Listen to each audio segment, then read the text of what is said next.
Deus me mandou orar em Moçambique. Em Moçambique, quando eu cheguei, fui logo orando, que lá tem muita plantação de caju, né?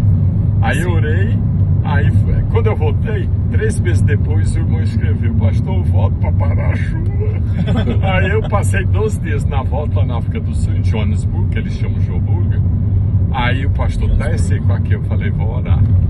Aí todo dia eu orava, ele: mas não tem nuvem, mas vai chegar. Não tem nuvem, mas vai chegar.